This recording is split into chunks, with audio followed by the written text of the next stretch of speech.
humano. Y hoy tengo una gran conversadora, no es la primera vez que tengo el honor de platicar con ella. Me da muchísimo gusto, Ofelia, que estés aquí. Es bien bonito verte acá, además sabiendo que tienen transmisión en línea, porque, a ver, yo tengo ya 11 años de hacer transmisiones en línea. Y cuando yo comencé era este bicho raro, ver que de repente gente del ámbito muy profesional quiera saltar a transmitir en estas plataformas, para mí es... Oye, la sobrevivencia es algo de ver. humano. Bueno, más bien... Si no saltas a ese continente, Sí. te vas en el que se está hundiendo. O del otro lado también la cantidad de cosas que te ofrece estar en línea, ¿no? Arrancando por el mero hecho de que estás en el mundo. Puede haber alguien en Argentina ahorita viendo esto, que si bien con la tele, o déjate de eso, la radio, no siempre era una realidad. De hecho, la radio, yo todavía no sé por qué le llaman medio masivo, porque... ¿No es masivo? Funciona solo donde entra. O sea, ¿Qué más? medio masivo es un concierto de rock. Claro. No. Claro. Sí, no, digo, tú subes algo a Twitter y se ve en el mundo. Tú subes algo a una emisora de radio y solo donde se puedan sintonizar. ¿Quién es masivo? ¿Sabes? Pero bueno, el caso es qué bonito estar acá porque esto es como mi jardín de diversiones, el espacio digital. Entonces me llenó mucho el corazón. Hay una cosa que nos tiene muy contentos es que en efecto la octava pues es una emisión que corre por las ondas hercianas en radio, ¿no? Está en la televisión, ¿no? La puedes en efecto sintonizar en la televisión abierta, el Valle de México y en televisión cerrada ya en varias plataformas, pero tiene su canal en YouTube. Exacto. Que le ha abierto un enorme espacio. Y a partir de eso te quiero preguntar justamente sobre esto, porque hay una gran discusión como del periodismo más tradicional que dice, eso que se hace en YouTube no es periodismo, sí, o eso que hacen los youtuberos es otra cosa, pero no es periodismo. Y yo ya a estas alturas ando un poco perdido, así es que si me das norte, sur, este, oeste sobre el tema te lo voy a agradecer. De entrada, la pregunta es ¿qué es el ser periodista o qué es ser medio? Parecería, según la actitud que toman varios, que el ser medio es solamente vender papel. Lo digo porque si tú tienes una maquinaria de hacer investigación, una maquinaria de darle seguimiento a temas, una maquinaria de redacción y publicación, y te preocupa que no vendas en papel, pero que la gente sí igual te está consumiendo en el website y aún así salgas a decir se están muriendo los medios. No se están muriendo. Está cambiando el medio por el cual se transmite, pero las noticias siguen siendo noticias. Entonces han aparecido varios como golpazos de genialidad en este proceso. Por ejemplo, Pictoline, que es una empresa mexicana, se inventó el resumir noticias en GIF, cosa que ahora todos los medios masivos adoptaron. Y hacen estos como resúmenes que puedes leer y puedes compartir y que ahora son verticales y estas cosas, ¿no? Y esto ya tiene unos años. Entonces la pregunta es ¿qué es el ser periodista? ¿Imprimir las noticias? O sea, el formato no importa. Yo creo que más bien es un tema de mensaje y no canal. No. Y el formato no te determina, a ver, en esta idea de que la forma es fondo. O sea, que dependiendo del formato que utilizas, pues determinas el tipo de contenidos que estás desarrollando. Pues la verdad es que es como medio lujo romano el imprimir todas las noticias, distribuirlas por toda la ciudad para que las tiren al final del día. No, pero a ver, te lo planteo así. A ver, la noticia pues está escrita.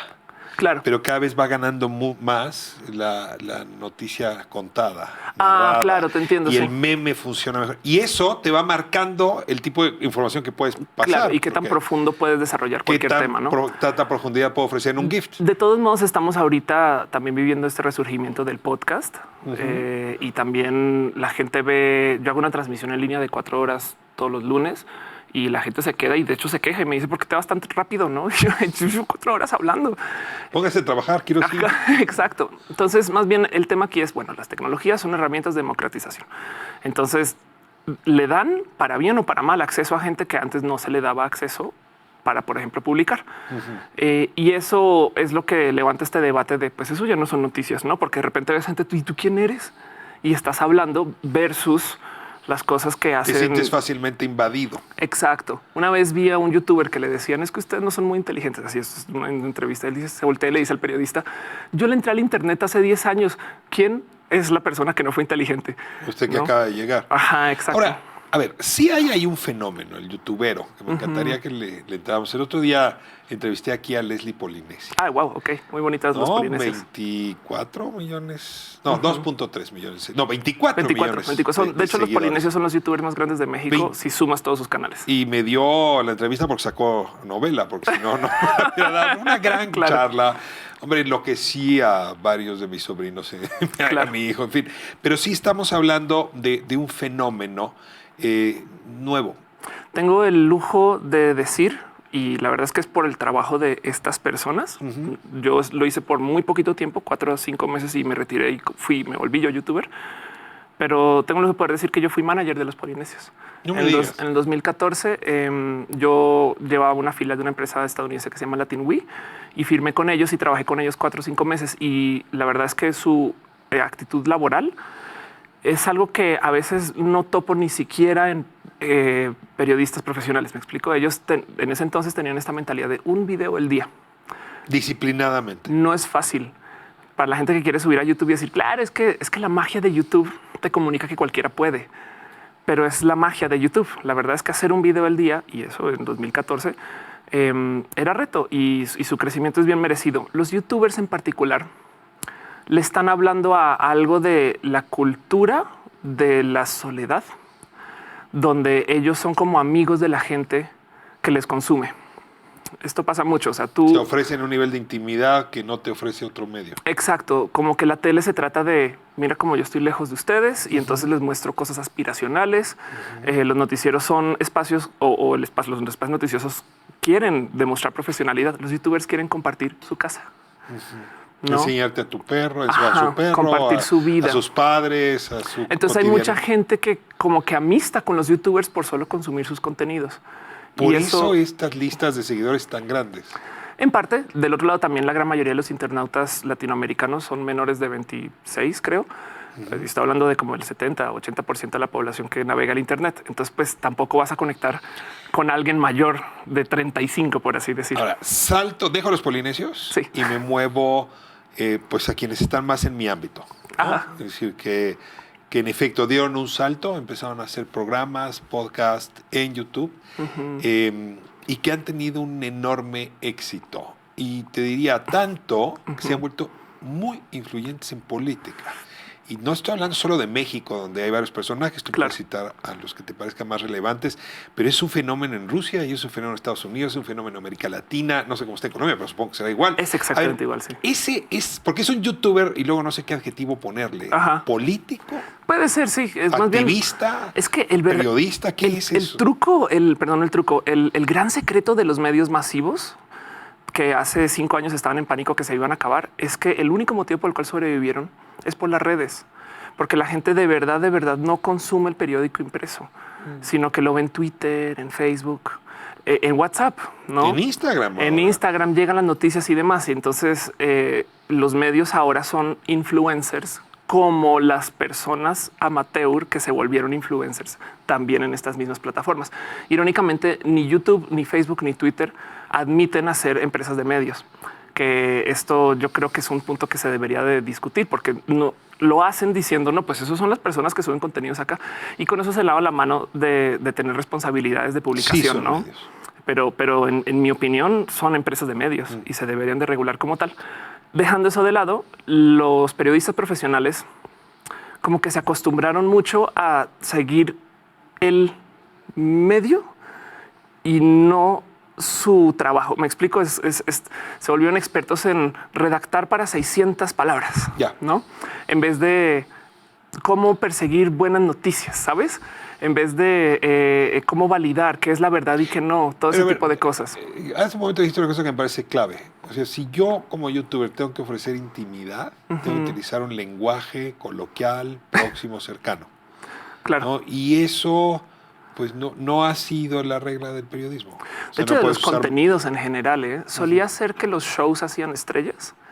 Y ahora los shows buscan poner influencers porque buscan estrellas ya hechas para que el show se dé a conocer. O sea, la marca personal obtuvo mucho más peso. Por eso los periodistas que les va bien son los que publican bajo su nombre en los espacios digitales, que se presta para que también se hable de cosas que no necesariamente están relacionadas con la noticia.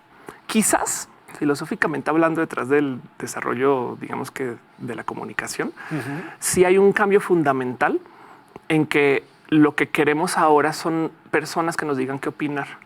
Quizás porque no estamos consumiendo con el tiempo suficiente para darnos chance de investigar nosotros. O sea, queremos alguien que nos haga la curaduría de la información, la digiere, nos la cuente bonito y Y por eso es que los shows de comedia periodística les va tan bien, porque te dan la noticia y un punto de vista y lo esconden detrás de la comedia, que en mi opinión está bien porque hay que decir las cosas y la comedia es un buen canal. Me voy a corte, pero antes sí tendría que advertir que pues, es como si estuvieras en un archipiélago, ¿no? Te estás moviendo en formas de expresión humana distinta. Decías tú, el papel que ahí sigue, los libros se siguen vendiendo. Sí, claro, sí. ¿No? Y está el formato digital y dentro de eso todos los formatos digitales. Y uno empieza a tener necesidad de contar con destreza para cruzar las fronteras entre los géneros y los formatos. Y esto me lleva a citar a Carmen Bollosa, que dice que en esta época eres trans o no sobrevives. Déjame irme a corte y regresamos con ese otro tema. ¿Qué quiere decir ser trans en este siglo XXI? Eso es otro tema. Esto es La Octava. Soy Ricardo Rafael. Regresamos en un momento.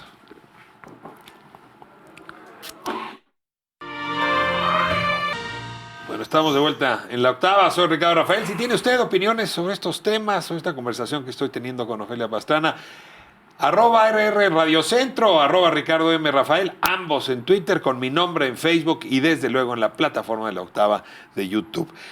Te decía hace un momento, Ofelia, en esta época, la frase se la plagia Carmen Bollosa, la escritora, o se es trans o estás perdido. Ajá. Hay algo que decir acerca del cómo nos estamos formando hoy que pasa medio por ignorado. Yo creo que yo, siendo una persona abiertamente transgénero, me gusta hablar de cómo todo el mundo es trans porque todo el mundo pasa por cambios, ¿no? Si bien yo cambié mi género, pero hay gente que cambia su nacionalidad, su carrera, ¿sabes? Todo el mundo está pasando por cambios, hasta su cuerpo, ¿no? Traigo esta broma de que la gente que pasa por bypass gástrico es transdimensional. Es una broma. Transdimensional. Pero todo el mundo es trans de un modo u otro, solamente que el mío escandaliza porque la gente no está acostumbrada a que se pueda cambiar de género. Ahora, ustedes pusieron el contenido, el significado a la palabra trans. A ver, yo quisiera ver cómo... La palabra trans viene del latín de atravesar. Ajá. Y se usa en una cantidad ridícula de transversal, no transporte. Pero no se usaba en el tema del trans. Pues el ustedes lo usan y en ese momento empieza a cobrar sentido hablar de otras formas de tránsito. Exacto, sí, justo. Tú, en mi caso particular, pues soy una persona transgénero, entonces yo atravieso el género que se me asignó al nacer. Pero el tema de vivir una vida de atravesares, yo creo que es más bonito de observar. Solía ser que las universidades cool de los 90s enseñaban o buscaban que la gente fuera multidisciplinaria. Quiere decir que no solo, o sea, ahora no solo eres abogado, sino que también eres abogado y estudias cocina. Y entonces eres chef y abogado. Tienes dos disciplinas, eres multidisciplinario. Y esto se impulsaba mucho. En Estados Unidos se maneja el tema del major, el minor. Es muy normal que las universidades busquen que tú tengas varias disciplinas. Hoy en día se habla acerca de la educación transdisciplinaria, donde tú agarras lo que puedas de cualquier práctica y lo vuelves una pasta de conocimiento que es solo tuya. Imagínate entrar a la universidad, estar 4 años, tomar todos los cursos que quieras y que luego te den un diploma por eso. Suena raro, pero así nos educamos saliendo de la universidad. Tomas un curso de cocina y de repente descubres, es que lo que yo aprendí en el MBA sirve también en cocina. Y luego de cocina capaz y entonces te vas a hacer algo de, no sé, dibujo técnico y luego de dibujo técnico te vas a aprender a volar parapente. Y en todas esas encuentras puntos intermedios y vuelves algo tuyo. Desde esa lógica, ¿cómo defines lo transmedia? Claro. Pues justo el tema es que ya nadie está en un solo lugar por eso.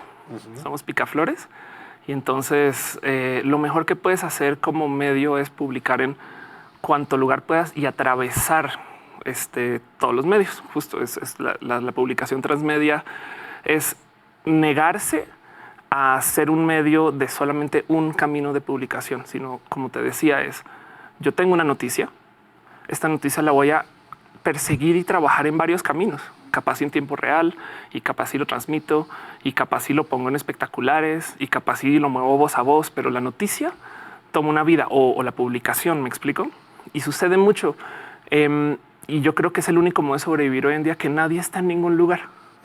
Es que solía ser qué fácil se ve en retro el hacer medios en los 90s. Hoy tenías 2, 3 televisoras con quien ibas, hablabas con 2, 3 personas, tenías una noticia y se volvía viral automáticamente porque existía ese poder. Hoy en día tienes que negociar con influencers y poner vallas espectaculares y ver si en Twitter pegó, y capaz si lo publicas en un impreso o haces un libro o haces un disco musical, ¿no?, que tenga el tema. Y entonces capaz si entre todo y eso funciona para que tome cabida que algo pasó, ¿no? Y resulta, déjame seguirte en esa metáfora de ese momento, que entonces cada medio puede tener su propio ADN, su propia amalgama, su propia identidad, o sea, porque no tiene por qué parecerse a otros.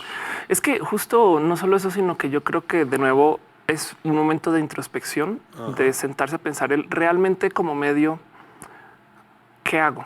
¿Quién soy? ¿Qué doy? ¿No?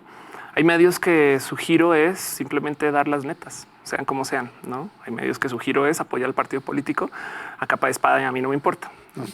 Hay medios que quieren hacer nexos, ¿no? Vínculos. Ajá, exacto. Entonces se esfuerzan en tratar de ver cómo esta historia que está pasando en Japón igual y en México algo va a pasar, ¿sabes? Hay medios de análisis, estas lo cosas. que vimos con las elecciones del 17 en Estados Unidos y con muchas otras en el resto del mundo, es que hay medios que se dedican deliberadamente a fabricar noticias. Claro. O sea, fake news no quiere decir noticia falsa, quiere decir noticia fabricada. Sí, deliberadamente. Uf. Y de pronto cuando me dices, bueno, pues cualquiera puede hacer cualquier cosa, claro, pues ¿cómo le hago yo para sobrevivir? Oiga, yo estoy aquí haciendo el esfuerzo y le estoy invirtiendo para, no para decir netas, pero por lo menos para contar qué puede corroborar y qué no. Ajá. Y enfrente tengo un fulano que se inventa que los marcianos llegaron ya, claro, y él y yo somos iguales. Y es un tema... Y probablemente lo crean más a él. Y seguramente va a tener más seguidores, hombre. Claro, además, porque sobre todo las fantasías tienen cabida infinita, ¿no? O sea, si tú hablas con una persona tierraplanista... ¿Tierraplanista? Sí, hay gente que cree que el planeta es plano. Sí, pre-Galileo. Pues. Ajá, exacto. Y entonces esta gente tiene su fantasía hecha de cómo el gobierno quiere esconder y de cómo la ciencia está hecha para que no nos enteremos y demás. Y cuando les dices, cuando les das los hechos, reduce su fantasía a uno de los caminos que puede tomar toda su historia. Y es horrible, eso es como volverse adulto. Es mejor la infancia, ¿no? Un poco. Todo es posible. Y por eso justo es difícil desmontar estas mentiras. Por ejemplo, la cultura antivacunas se sustenta generalmente en 1 o 2 estudios que ya se comprobaron muy falsos. Y además parece que hubo una estrategia de comunicación 70 y 80 para lograr publicar justo este tema de las vacunas siendo como lo peor que le puede pasar a la humanidad, que permeara de tal modo en la cultura popular. Te doy un ejemplo de cómo podría ser alguien para sembrar una noticia falsa.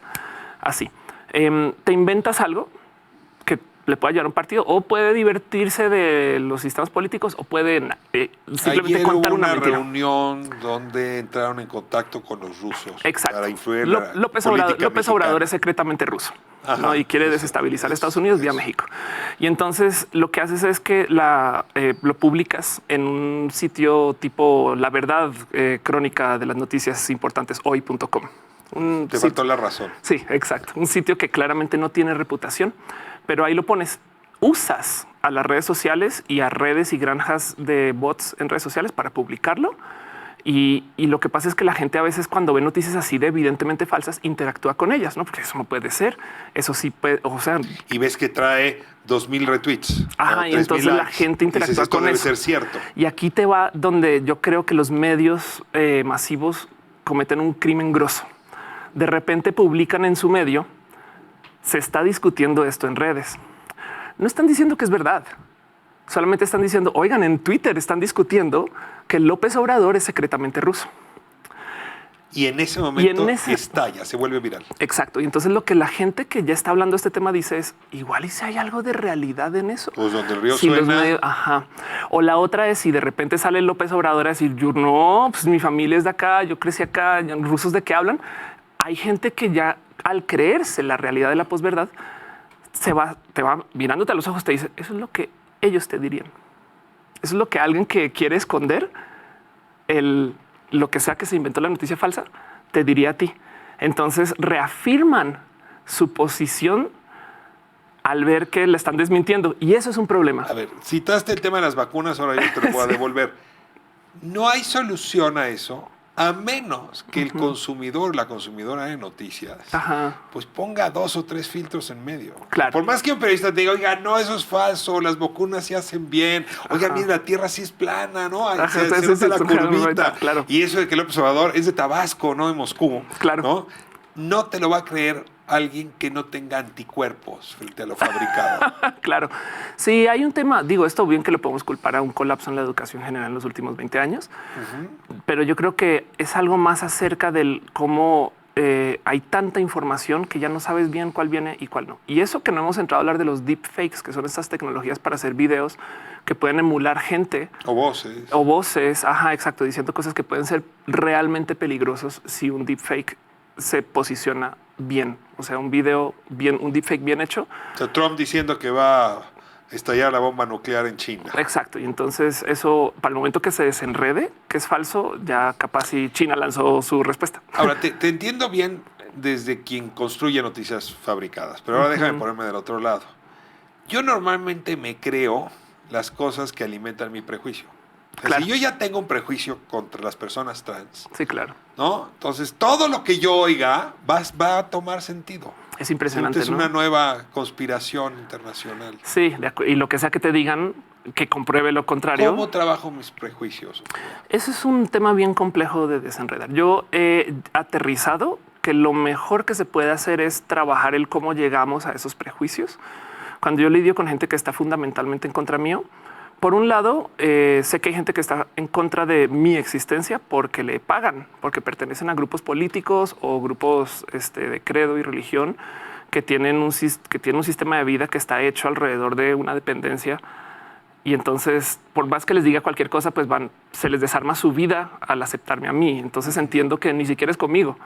No, es con su propia identidad. Es con su propia identidad. Eso es uno que es bien difícil de desenredar. Su abuelo, su padre no aceptaría que tuviera relaciones con una persona homosexual. Por lo tanto, no está dispuesto a desmontar toda su identidad y su psicología por esa relación. Claro, eso es un tema como que digamos que dejamos acá al lado. La gente más bien la gente que trabaja para un partido político. Por más que quieras, no los vas a convencer que mágicamente se vuelvan de izquierda, ¿me explico? O de derecha.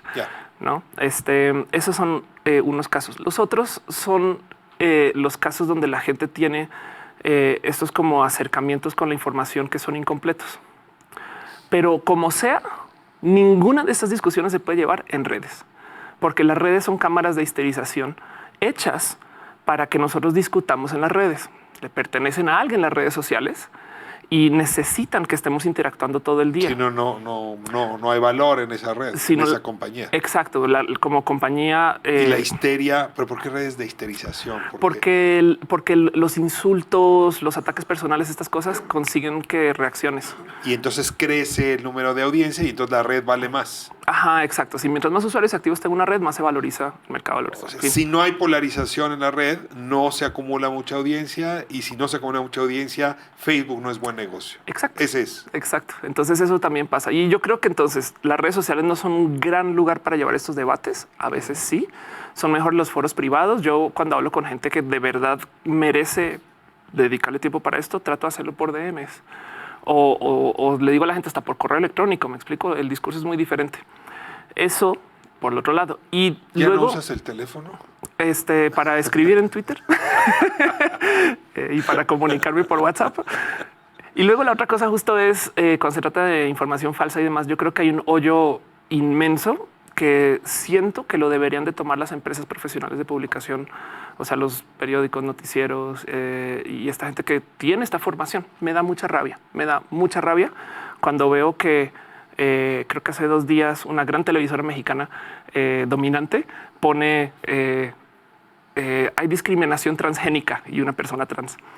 ¿No? Y entonces es de cómo es posible. Qué oso. ¿Eso puso? Qué oso que una televisora con periodistas, con copy. ¿Hay discriminación transgénica? Sí. ¿Como si fuera maíz? Como si fuera maíz, exacto. Dime cuál fue. No, ¿cuál fue? Es una publicación Televisa. De plano se les fue. Se les fue. Y el tema es que no sería la primera vez. Luego topas que en los periódicos demás tratan tan mal a la Televisa, gente. ¿a qué horas? Se me fue. Sí, no, pues de hecho estaban hablando acerca de las infancias trans. Entonces esto debe haber tenido 2 días. Y el tema es que me impresiona que un youtuber silvestre tenga mejor trato con la diversidad que periodistas educados en periodismo, ¿sabes? Que gente que se formó para mejor estas cosas, ¿no? Ahora, a ver, acabas de tocar un tema que es central y es para que las audiencias crezcan, el pleito funciona. Sí. Dijiste, son burbujas histerizantes. Claro.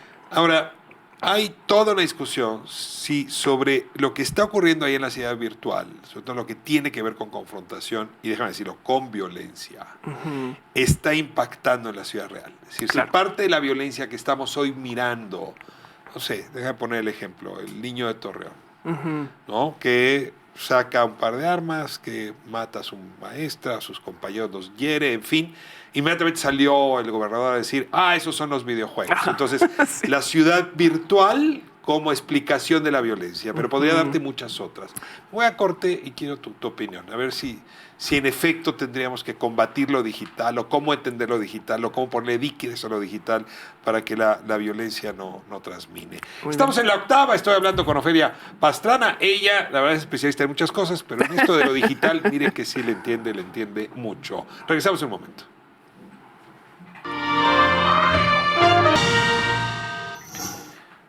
Estamos con Ofelia Pastrana. Nos pregunta José Escárcega. Ofelia, ¿qué es eso de un youtuber silvestre? Youtuber silvestre, suena como a zorrillo silvestre. Un poco, ¿no? Sí, yo lo que quería decir es que un youtuber cualquiera, ¿no? Es justo trabajando con youtubers, y déjate de eso, leyéndolos o viéndolos o siguiéndolos. Los youtubers, es más, hay youtubers que hablan de la diversidad, pero suelen tener un acercamiento un poquito más investigativo a muchos temas que lo que medios profesionales, ¿no? Y me impresiona, no es más, es ver que los medios meten la pata con cosas que dices, pues es una metida de pata muy básica, ¿no? O sea, no puedes investigar. Tú eres el medio. Estás esperando que el medio tradicional sea muy riguroso.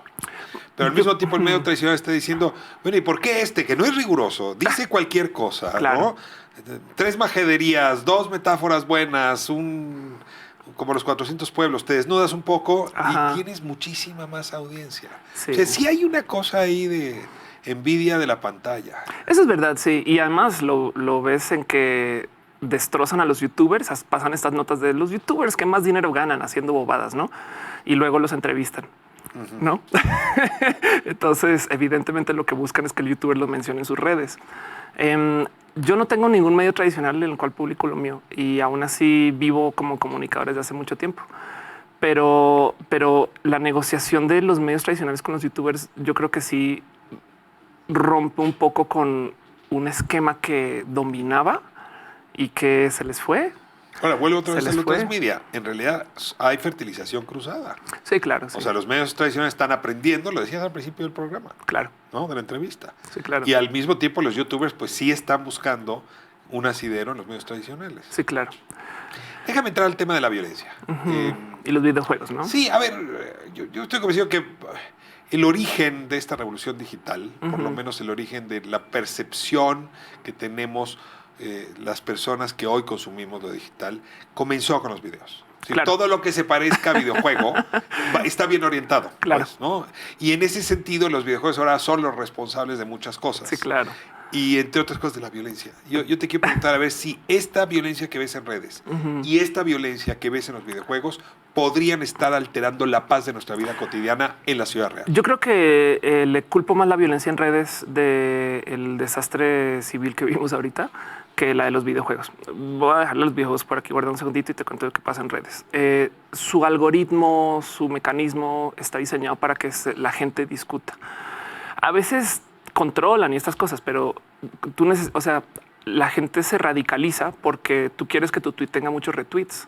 Entonces, si tu opinión es muy centrista, vas a tener algunas interacciones, pero si es muy radical, vas a tener muchas interacciones de la gente que te apoya y de quien está en contra, que dice, ¿cómo es posible que estés diciendo esto? Hay recompensa en radicalizarte, en irte al extremo. Exacto. Y entonces desde que aparecieron, y esto sucede desde que las redes sociales están en la bolsa de valores, como en el 2009, depende de la empresa. Es que estás explicando cosas que para ti son muy rápidas, pero me fascinan. A ver. Es decir, como estas empresas cotizan en bolsa, sí, y mientras más audiencia tengan, más valen en bolsa, sí, están diseñados los algoritmos para que esto se polarice, para que el pleito crezca. Y para que nosotros es un buen discutamos. negocio pelearse en redes para esas empresas. Evidentemente no lo pueden aceptar, pero sí. Y entonces de vez en cuando borran bots y de vez en cuando ponen sistemas de control, pero la verdad es, nadie tiene por qué saber cuántos seguidores tienes. Pero ahí está la cifra para que tú veas que tu compañero tiene más que tú y entonces tú quieras modificar lo que publicas para crecer tu número de seguidores. No son pequeñitos juegos psicológicos para que tú quieras siempre como que ser una persona muy popular en redes y para eso acabas. La envidia es el motor principal de las redes. ¿No? También el humor. Okay. Y yo creo que se habla de la psicología humana, que el humor se comparte y la rabia también, por esto del castigo altruista, que es las ganas de compartir las cosas que hacen mal. Pero el tema es que justo las redes sociales, desde que entran a cotizarse públicamente, tienen esta presión de tener que crecer perpetuamente y entonces comienzan a implementar estos esquemas. Antes, estos recuerdos de las redes sociales antes eran buenas, antes de que se volvieran públicas. Empresas públicas, empresas que cotizaran en bolsa. Exacto. Y entonces en eso, desde ahí es que comenzó también, curiosamente, esta radicalización extrema política. Ahora, la pregunta es si no hubiera sucedido igual, como no tenemos caso control. Claro, no o sea, sabemos. El hubiera no existe. No hay cómo, no se puede de repente imaginarnos una realidad alterna sin redes sociales para ver si capaz si hubiéramos topado un Colombia que no hubiera tenido unas elecciones radicales, un México que no hubiera tenido, ¿sabes? Porque es que los candidatos no es difícil extremos. Toparse con alguien muy centrista. Esto quiere decir que sí tiene consecuencias en la vida real. Es decir, me gustaría pensar Bolsonaro, que sí. Trump, no, el propio Putin, son expresiones de una época donde la política encontró pues terreno fértil en las redes. Yo creo donde se perdieron matices, ¿no? Y entonces todos dejó de importar incluso el matiz. Exacto. Entonces como que todo se volvió como que comunicación muy extrema y tú eres o de acá o tú eres o Fifi o Chairo, ¿no? Eres uno y otro y ya. En los videojuegos del otro lado, el tema de la violencia está muy bien. Esto podría llevar a que en las calles, en la comida familiar, en la relación con los amigos, también estemos en humor, ánimo polarizante. O sea, si yo me acabo de pelear en la red contigo, pues cuando te vea voy a seguirle. O sea, no tendría por qué cambiar de actitud. No solo eso, sino que si te radicalizas en redes con algún pensar, cuando te topes con alguien afuera de redes, capaz si replicas eso. Dejemos los viejos guardas. Hay un buen de casos muy bonitos desde la comunicación, horribles desde la realidad de observar, de gente rusa que ha estado abusando de esta radicalización para, y no es broma, deshilachar el tejido social en Estados Unidos. Entonces, ¿qué han hecho? Y esto ya son personas que han pasado por procesos legales y que han agarrado y demás. Usan a influencers falsos, por ejemplo, tipo los tenientes chochos y tumbaburros y estas cosas que nunca sabes bien quiénes son, para radicalizar gente que ya tiene quejas genuinas. Y, por ejemplo, pedirles organizar marchas. No sé, antiguos combatientes, gente que no ha recibido una pensión por haber ido a la guerra, etcétera. Y los radicalizan. Y los radicalizan. Pero del otro lado, al mismo tiempo, también radicalizan el partido opuesto. Entonces hay un caso, creo que fue en Texas, donde consiguieron que salieran a marchar dos grupos opuestos el mismo día y se acabaron encontrando y creo que el encuentro fue medianamente violento. Digo, no es Estados Unidos, en un caso de tantos heridos. Vimos lo del Zapata con zapatos de mujer, el Zapata gay. Claro, sí, por ejemplo. Donde buena parte de la batalla fue en redes. ¿Tú podrías suponer que alguien a partir de esa discusión manipuló a los grupos y los invitó a ir a Bellas Artes a la misma hora a aventarse una botella de PET y arrancar un problema que la verdad es que el problema de toda esta discusión es que las quejas que hacen que salgan a la calle a marchar estas personas son genuinas, ¿no? Solamente que de repente hay gente que está aventándole histerización al proceso. En Estados Unidos, comprobado, hay y mediación rusa y procesos donde de verdad metieron la mano y entonces comenzaron a contratar gente para que haga llamadas y cosas así que son muy bonitas de observar desde la comunicación. De wow, esto puede pasar. La pregunta es si esto sucede en México por otros grupos. No lo puedo descartar tan fácil. Capaz y solamente la mera naturaleza de las redes o también estamos negociando algo que no se había negociado antes, ¿no? La verdad es que ahora con toda esta información, pues entonces, pues por primera vez esta gente que estuvo en contra de la homosexualidad desde el tema campesino, pues ahora lo vive y se organizan para. Pero si hay caminos para que alguien que quiera deshilachar el tejido social pueda abusar de radicalizar ambos grupos y generar que se encuentre un encuentro violento. Benditas redes sociales. A ver, te lo hago. Sí. Déjame quitarle los signos de admiración que le ha puesto el presidente López Obrador y Claro. ponerle signos de interrogación. Benditas redes sociales. Yo creo que yo prefiero esto a no tenerlas, ¿sabes? Ya. Como que más bien es el tamaño de la sopa, ¿no? Pasan tantas cosas que igual y los beneficios también son espectaculares, ¿no? Pero pues esa Nos dieron voz, nos dieron influencia, nos dieron información. Exacto. ¿No? Bajaron los costos de proveer información. Lo que sí es que todo eso sucede a costo de desarmar nuestra confianza en la verdad. Porque ya no sabes bien si una noticia es falsa o no, ya no sabes bien si un tuitero es persona o no, ya no sabes bien si la marcha es genuina o es organizada por... pero del otro lado vas y miras y resulta que eso también pasaba antes. Es que los influencers y no sé qué, y pues sí, pero los famosos del pop de los 90s, todos bien, se la pasan en escándalos creados desde los 90s para hacerse famosos, ¿no? Entonces simplemente se aceleró el proceso. Videojuegos, no lo dejamos olvidar. Es decir, esta que acabamos de hablar es una de las expresiones de la revolución digital. Ajá. La otra revolución tiene que ver con realidad virtual, Claro. realidad aumentada, videojuegos, y vamos que volamos. O sea, la pornografía dejará de ser bidimensional en breve, ¿no? Es decir, el desarrollo chino de la realidad virtual es impresionante, Ajá. pero también los juegos pues te harán sentir soldado y en la guerra en breve. Claro. ¿No? En esa lógica, pues también te transforman como ser humano y también podrían estar siendo razón de la violencia. Te pregunto si es exagerado. Sí, yo creo que ahí hay una conversación que tener acerca justo de la adopción de tecnologías. No más por dejarlo en dicho, hay un rubro de la tecnología que se llama los teledildónicos.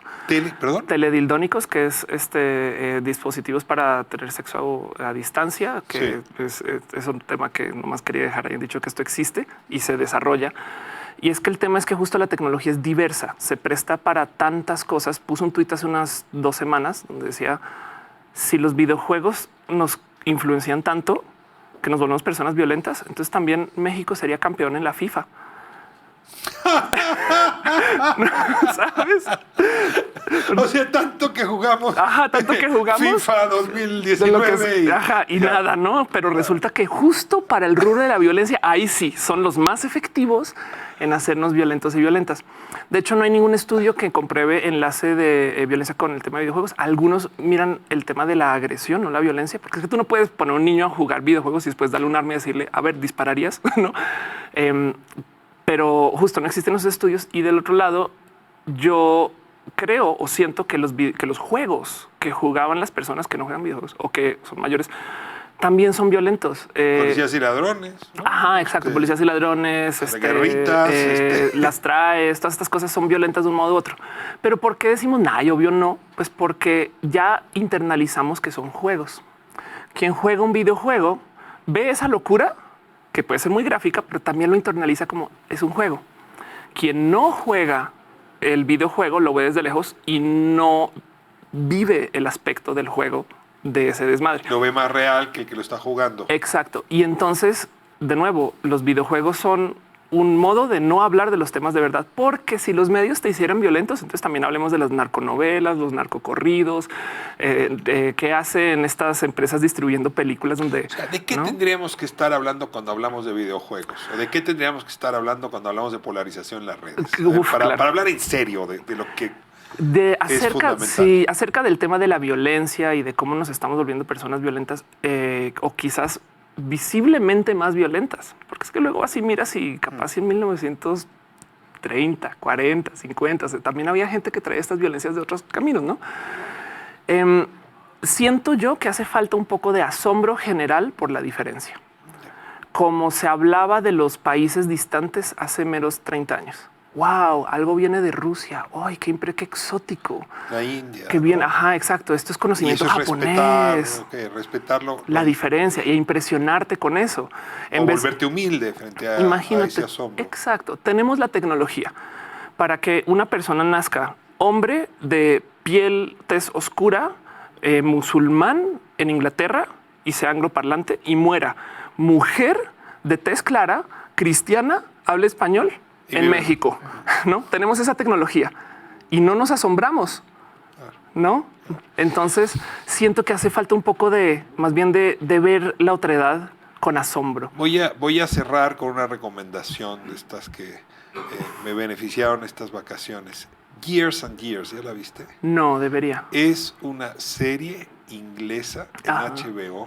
Ya sé cuál es, del futuro, ¿no? De los próximos 10 años. Como todos estos temas que estamos tú y yo hablando, más o menos van a moverse en tendencia en el tiempo. Qué bonito. Y vale la pena porque si ves dónde pueden acabar algunas de estas conversaciones que hoy tuvimos, te da miedo. Pero hay otras que no te dan tanto, claro. Cierta esperanza. Claro.